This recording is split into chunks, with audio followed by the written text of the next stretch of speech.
Seth Bauer Show. Today we have prepared a special program for you. Does anyone know what happened 5 years ago on September 2nd?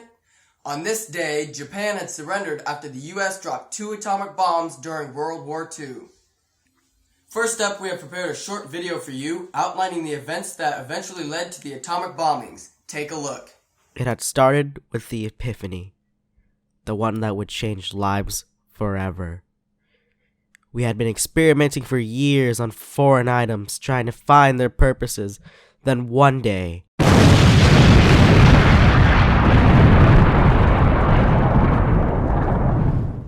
we had to tell them before it was too late. The project was reluctantly approved by Franklin D. Roosevelt, started in Manhattan, New York, then finished in Los Alamos, New Mexico. The project had to be kept in top secret. Any exposure would have led the Axis powers towards similar ideas and would thus become a threat to the United States. After the success at the Trinity site, the US started development on the 2 bombs that would be dropped in Japan, Little Boy and Fat Man.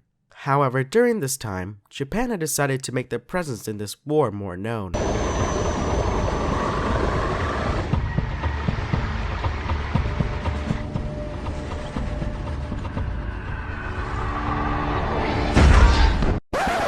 We knew what we had to do after that. The effects of the bombs were tragic. These effects proved to be long-lasting, as many people who live in Hiroshima are still suffering from radiation caused by the blast. The atomic explosion achieved its results at Hiroshima by the release of energy in 3 forms: blast, heat, and radiation. President Truman expressed his feelings on that day. Nobody is more disturbed over having to use the atomic bomb than I am. My object is to save as many American lives as possible. For myself, I certainly regret being forced to use this atomic bomb, which will wipe out whole populations because of the pig-headedness of the leaders of a nation. And for your information, I was not going to do it until it became absolutely necessary. I know that Japan is a terribly cruel and uncivilized nation in warfare, but I can't bring myself to believe that, because they are beasts, we should ourselves act in the same manner. Now wasn't that an excellent documentary? Next up, we have a special guest, one of the main leaders of the Manhattan Project. Please welcome theoretical physicist J. Robert Oppenheimer.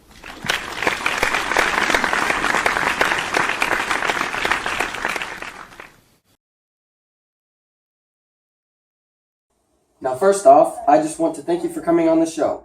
Thank you for having me. Now most of us have no idea what the Manhattan Project was. Care to shed a little light on it? Sure. The Manhattan Project started in 1939, and it was led by the United States General Leslie Groves. The Manhattan Project had many sites, but I was the lead chief officer in Los Alamos.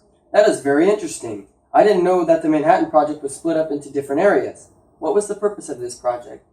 The Manhattan Project contained a scientific community that had worked on creating an atomic bomb after the Germans had split an atom in 1938. This project was so secretive that Truman did not even know about it until he became president. I'm glad that I wasn't a part of that project. My mouth is as big as the Mississippi River. In all seriousness, though, were there any big names in this project? And when was your first test? Well, some of the other leaders involved were Albert Einstein and Enrico Fermi. In fact, it was Einstein and Szilard that convinced FDR to allow our scientists to start working on the project. Our first test was near the Trinity site in New Mexico, and in our first test, the explosion was so powerful that the mushroom cloud reached 40,000 feet and turned the surrounding sand into glass. That is very interesting, but unfortunately this is all the time we have left. We all appreciate the work that you and the others have done. Thank you for your time, Mr. Oppenheimer. Oh, thank you. Don't worry about Up next, we have yet another special guest, a man with a brilliant mind and a dear friend of mine, Albert Einstein. He has agreed to share his thoughts on the atomic bombs and provide insight on the makings of the atomic bombs. But first, let's go on a commercial break.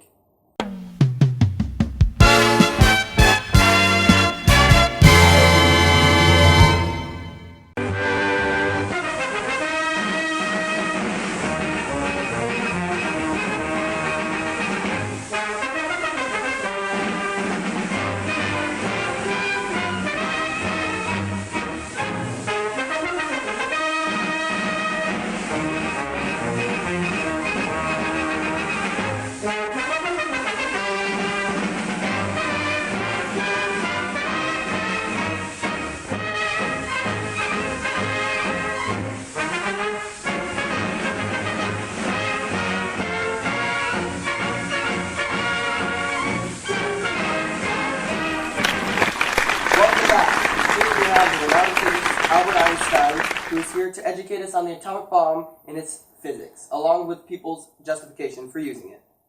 Now, first off, I just want to thank you for coming on the show. Please give us a little insight on your thoughts on using the atomic bomb and why everyone felt they needed to use the atomic bomb. Well, people during that time had a lot of anger and resentment towards the Japanese for Pearl Harbor attack, but they also felt the atomic bomb was justified.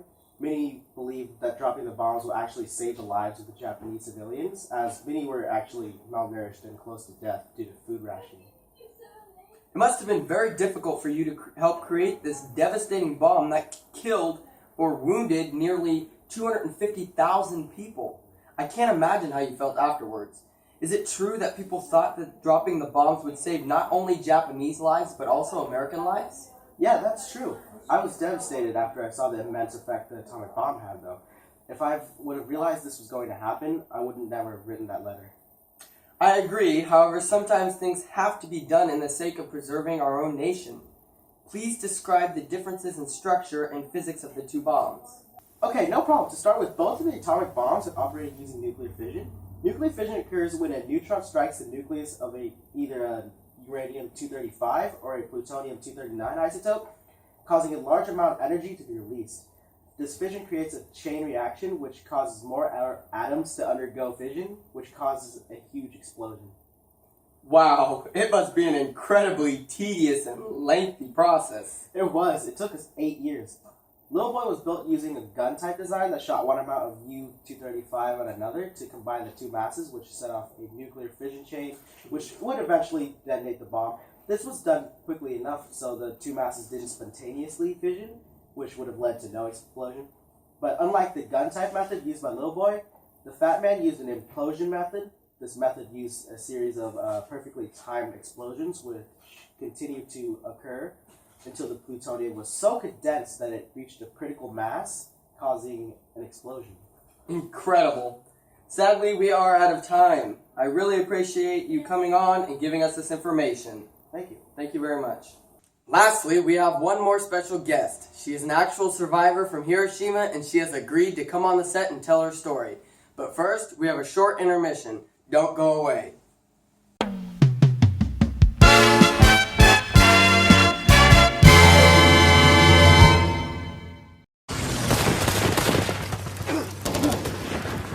Oh, hey, buddy! It's your great-granddad here. In case you haven't noticed, I'm kind of busy fighting for your freedom in this little thing called the Second World War.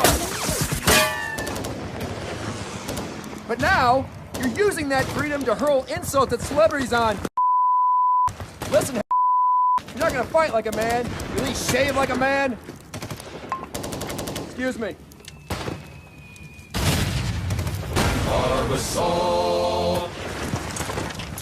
Stop everything. Now for our final guest on tonight's show, we have a survivor of the Hiroshima atomic bomb with us. She has decided to tell her story regarding her experiences during the bombing. Please welcome Miss Aiko Miyamoto. Arigato. Thank you for coming on the show. Can you tell us about your experiences and what happened on that day? Yes, it was 8 in the morning. I had just left my house and was on my way to work. I had dismissed the B-29 bombers that routinely flew overhead, as they always headed for Tokyo. But I knew something was wrong when I saw them heading towards Hiroshima. It was 8:15 when I saw the bomb drop behind Mount Fuji. I saw a bright flash, and then everything went black. I was blown back several feet and had lost consciousness. When I woke up, I saw an enormous mushroom cloud and the lifeless bodies of those who I'd grown up with. Wow, that's terrible. No one should have to go through something like that. Yes, it was the worst day of my life. My clothes were shredded and it felt as if my entire body was on fire. Everything had turned to rubble, and the screams of those stuck under the scattered debris still rings in my ear. Were there any other survivors? What happened to them? I had seen many survivors. They had immediately suffered from nausea, bleeding, hair loss, and over time developed flash burns, cataracts, leukemia, and malignant tumors. What about those who didn't survive? The initial explosion had killed around 65,000 instantly, and another 70,000 had seriously injured and made homeless. There are some who justify using the atomic bomb, saying that it saved American lives, meaning it was absolutely necessary. Do you agree with this? I understand where they're coming from. However, Japan was on the verge of collapsing by 1945, so the atomic bombs were not needed at this point in time in war. In addition, Truman had willfully ignored Tokyo's attempts to negotiate a surrender just a few months earlier, and had rejected any other alternatives to the bomb. So you're saying that Japan wasn't the only pig-headed country in this war then? Yes, definitely. Unfortunately, this is all the time that we have left. But I would like to personally thank you for coming on the show and sharing your story. We wish you the best. Thank you for having me. Before I end the show, I would like to propose a thought-provoking question. What would America be like today if the Japanese or the Germans had created the atomic bomb first? I would like to thank all of you for watching the show. I hope you enjoyed this special edition of the Seth Bauer Show. See you next time.